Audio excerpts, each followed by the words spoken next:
Hello everyone, welcome back to my mini vlog. ಇದು ಬಂದು ನಮ್ಮ ಮನೆಯವರು ವಿಂಡೋ ಇರ್ತದಲ್ವ ಬೆಡ್ರೂಮ್ನಾಗ, ಅದ್ರಾಗ ವಿಂಡೋಕ್ಕೂ ಪೇಪರ್ ಹಾಕ್ಲತ್ತಾರ. ಯಾಕಪ್ಪ ಅಂದ್ರೆ ನೈಟ್ ಫುಲ್ಲು ಚುಣ್ಗುರು ಹೊಂಟವ. ಹಾಗಾಗಿ ಅಂದ್ರೆ ದಾಮಿ ಅಂತೀರ ಏನಂತೀರ ಗೊತ್ತಿಲ್ಲ, ನಂಬಲ್ಲಂತೂ ಚುಣ್ಗುರು ಅಂತೇವಿ. ಹಾಗಾಗಿ ಫುಲ್ ಹೊಂಟವ. ಅದ್ರ ಸಲುವಾಗಿ ನಮ್ಮ ಮನೆಯವರು ನಿದ್ದೆನೇ ಮಾಡಲಾಗ್ಯಾರ. ಅಂದ್ರೆ ನಮ್ಮ ಜಾನುಗ ಅಮ್ಮಗ ಮತ್ತು ಅವ್ರಿಗೆ ಕಸ್ತವ ಅಂತಂದು. ಆ್ಯಕ್ಚುಲಿ ನನಗಂತೂ ಚುಣ್ಗುರು ಕಚ್ಚಲ್ಲ, ಅವ್ರ ಮೂಗರಿಗೆ. ಅದ್ರಾಗ ಭೀ ನಮ್ಮ ಜಾನುಗ ಮತ್ತು ನಮ್ಮ ಮನೆಯವ್ರಿಗೆ ಇಬ್ಬರಿಗೆ ಕಂಪಲ್ಸರಿ ಜಾಸ್ತಿ ಕಸ್ತವ. ಹಾಗಾಗಿ ಇನ್ನು ಚುಣ್ಗುರದು ಹೇಳಿದೇವಿ ಓನರ್ಗೆ ನೆಟ್ ಹಾಕ್ಕೊಡ್ರಿ ಅಂತ. ಅವ್ರು ಸ್ವಲ್ಪ ಮ್ಯಾರೇಜ್ ಅದ ಅವ್ರ ಮನ್ಯಾಗ, ಹಾಗಾಗಿ ಬ್ಯುಸಿ ಹಾರ.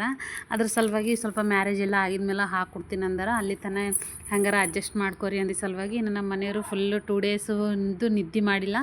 ಹಾಗಾಗಿ ಈಗ ಏನು ಮಾಡಮಿ ಅಂದ ಸಲುವಾಗಿ ಇನ್ನು ಪೇಪರ್ ಹಾಕ್ರಿ, ಇಲ್ಲಾದರೂ ಪುಟ್ಟ ಹಚ್ಚಿರಿ ಅಂದ ಸಲುವಾಗಿ ಇನ್ನು ಇವತ್ತು ಬಂದು ಪುಟ್ಟ ಪೇಪರ್ ಹಚ್ಲತ್ತಾರ. ಅದಕ್ಕೆ ಜೀಟ್ ಪಟ್ಟಿ ಅದೆಲ್ಲ ಬನೀನ್ ಇರ್ತದಲ್ವ, ಅದಕ್ಕೆ ಹಚ್ಕೊಂಡು ಇನ್ನು ಅದು ಅವರೇ ಹಚ್ಲತ್ತಿರು. ನನಗೆ ಹೇಳಿಲ್ಲ ಆ್ಯಕ್ಚುಲಿ. ಇನ್ನು ನಾ ಬಂದು ಹೆಲ್ಪ್ ಮಾಡ್ಲತ್ತೀನಿ ಅವರಿಗೆ ಹಚ್ಲಕ್ಕಂತ.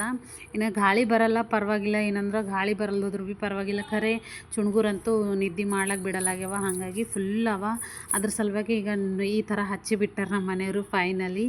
ಇನ್ನು ನಿಮ್ಗೆ ಈ ವಿಡಿಯೋ ಎಲ್ಲ ಹೆಂಗೆ ಅನ್ಸಿದಂತ ಇಷ್ಟ ಆದರೆ ಒಂದು ಲೈಕ್ ಮಾಡಿರಿ, ಓಕೆನಾ ಫ್ರೆಂಡ್ಸ್. ಇನ್ನು ಫಾಲೋ ಮಾಡಿರಿ, ಹಾಗೆ ಸಬ್ಸ್ಕ್ರೈಬ್ ಮಾಡಿಕೊಡ್ರಿ, ಓಕೆನಾ. ಬಾಯ್ ಬಾಯ್.